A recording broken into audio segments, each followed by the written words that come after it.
नमस्कार, स्वागत है आप सभी का डीडी न्यूज के इस विशेष सांकेतिक भाषा के बुलेटिन में। आपके साथ मैं हूं संध्या शर्मा और मेरे साथ है मेरी सहयोगी मनीषा शर्मा। आइए बुलेटिन की शुरुआत करते हैं हेडलाइंस के साथ।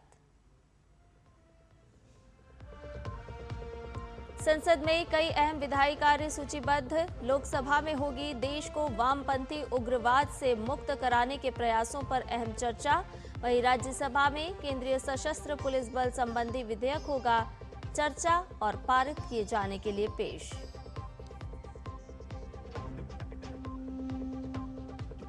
प्रधानमंत्री नरेंद्र मोदी आज करेंगे मेरा बूथ सबसे मजबूत संवाद के तहत असम और पुदुचेरी के बीजेपी कार्यकर्ताओं को संबोधित। नमो ऐप के माध्यम से जुड़ेंगे कार्यकर्ता।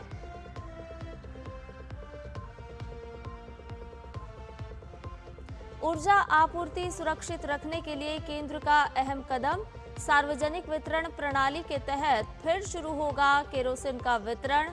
21 राज्यों में लागू विशेष व्यवस्था, सरकार ने जारी की अधिसूचना।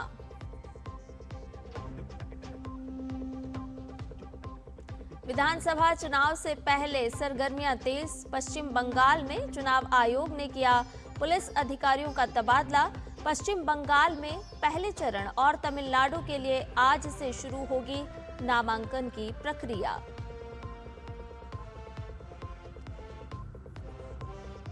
ईरान की अमेरिका को चेतावनी, कहा संभावित जमीनी अभियानों का देंगे कड़ा जवाब।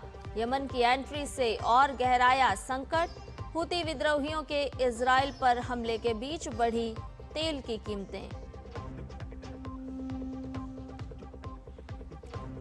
और छत्तीसगढ़ में चल रहे खेलो इंडिया ट्राइबल गेम्स में कर्नाटक का दबदबा। 15 स्वर्ण के साथ पहले स्थान पर काबिज। ओडिशा दूसरे जबकि तीसरे पायदान पर अरुणाचल प्रदेश काबिज।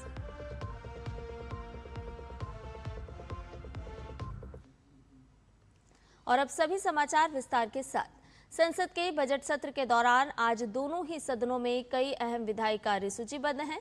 लोकसभा में आज देश को वामपंथी उग्रवाद से मुक्त करने के प्रयासों पर चर्चा सूचीबद्ध है। ये चर्चा नियम 193 के तहत होगी। इसके साथ ही लोकसभा में दिवाला और शोधन अक्षमता संहिता संशोधन विधेयक 2025 पर आगे की चर्चा और उसे पारित कराने की प्रक्रिया जारी रहेगी। राज्यसभा में आज केंद्रीय सशस्त्र पुलिस बल सामान्य प्रशासन विधेयक 2026 विचार और पारित किए जाने के लिए पेश होगा। विधेयक का उद्देश्य केंद्रीय सशस्त्र पुलिस बलों की भर्ती और प्रमोशन के नियमों में बदलाव है। विधेयक के माध्यम से भर्ती, प्रमोशन और सर्विस नियम एक समान हो जाएंगे। इसके साथ ही दोनों सदनों में प्रश्नकाल के दौरान विभिन्न मंत्रालयों से अहम प्रश्न पूछे जाएंगे। साथ ही शून्यकाल के दौरान सांसद लोकहित से जुड़े मुद्दे उठाएंगे। दोनों सदनों में कई अहम प्रतिवेदन और रिपोर्ट भी पेश की जाएंगी।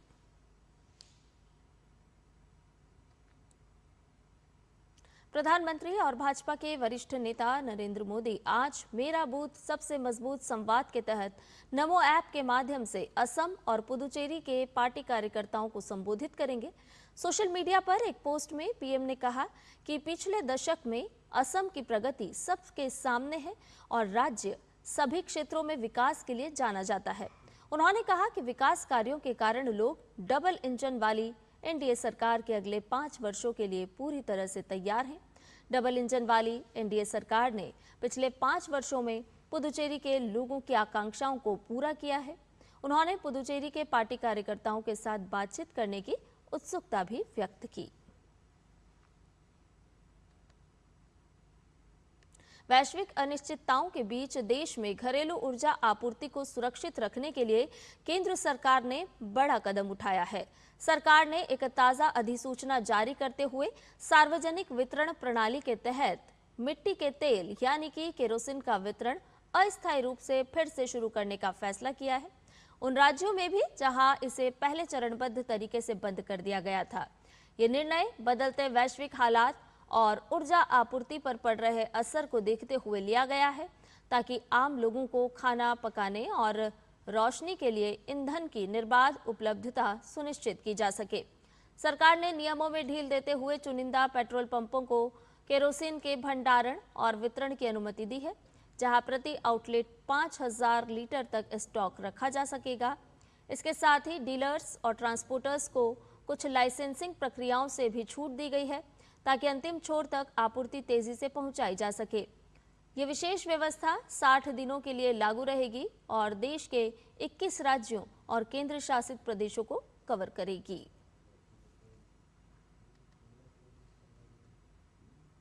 केंद्रीय वाणिज्य एवं उद्योग मंत्री पीयूष गोयल ने न्यूजीलैंड के व्यापार और निवेश मंत्री टॉड माइकल मैकले के साथ विश्व व्यापार संगठन की मंत्री स्तरीय बैठक MC14 के दौरान द्विपक्षीय वार्ता की।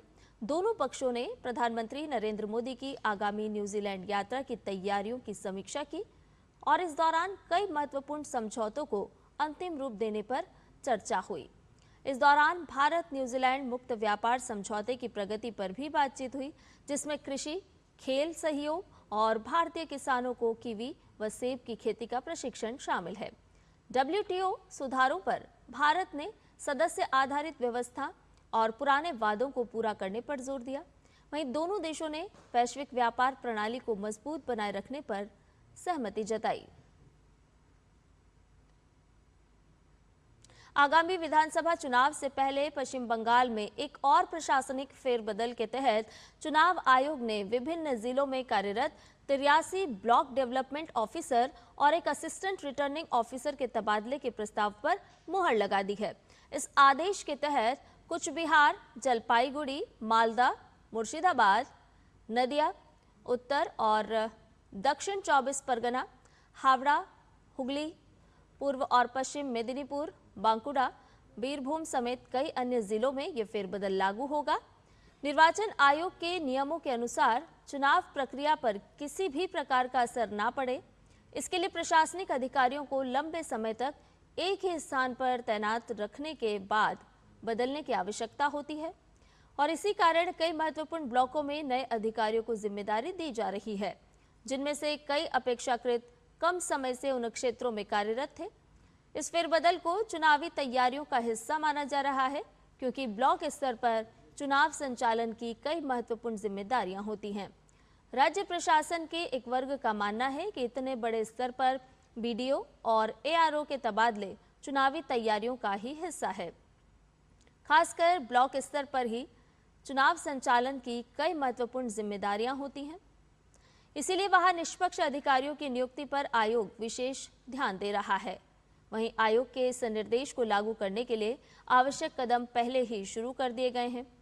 सूत्रों से मिली जानकारी के मुताबिक संबंधित अधिकारियों को जल्द ही नए पदों पर कार्यभार संभालने का निर्देश दिया जा सकता है। चुनाव से पहले और भी प्रशासनिक फेरबदल की संभावना से इनकार नहीं किया जा सकता। इसके साथ ही चुनाव आयोग ने पश्चिम बंगाल में बड़ा प्रशासनिक फेरबदल करते हुए कुल 184 अधिकारियों का तबादला कर दिया है। राज्य पुलिस के इंस्पेक्टर और सब इंस्पेक्टर मिलाकर 153 अधिकारी और कोलकाता पुलिस के 31 सब इंस्पेक्टरों के नाम तबादला सूची में शामिल हैं। अंतर्राष्ट्रीय परमाणु ऊर्जा एजेंसी यानी कि IAEA ने रविवार को पुष्टि की है कि ईरान के खुंडाब स्थित भारी पानी उत्पादन संयंत्र पर बीते 27 मार्च को हुए हमले में भारी नुकसान हुआ है। इस हमले के बाद अब ये संयंत्र पूरी तरह से गैर संचालित यानी कि नॉन ऑपरेशनल हो गया है। हालांकि राहत की बात यह है कि IAEA के मुताबिक इस संयंत्र में कोई घोषित परमाणु सामग्री मौजूद नहीं थी। सोशल मीडिया पर वायरल तस्वीरों में संयंत्र से आग की लपटें और धुआं उठते हुए देखा गया। इसके तुरंत बाद ईरानी मीडिया ने भी एक येलोकेक यूरेनियम उत्पादक फैक्ट्री पर हमले की जानकारी साझा की। ईरानी अधिकारियों ने स्पष्ट किया है कि इन हमलों के बावजूद अब तक किसी भी प्रकार के विकिरण रिसाव यानी कि रेडिएशन लीक की सूचना नहीं मिली है और स्थिति नियंत्रण में है।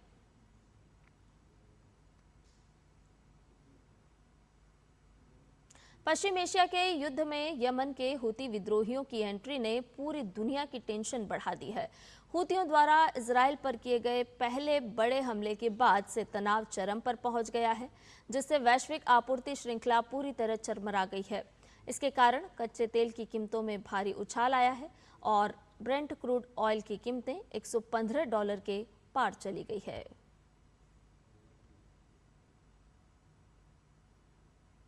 छत्तीसगढ़ में चल रहे खेलो इंडिया ट्राइबल गेम्स में देश भर के खिलाड़ियों के बीच शानदार मुकाबला देखने को मिल रहा है।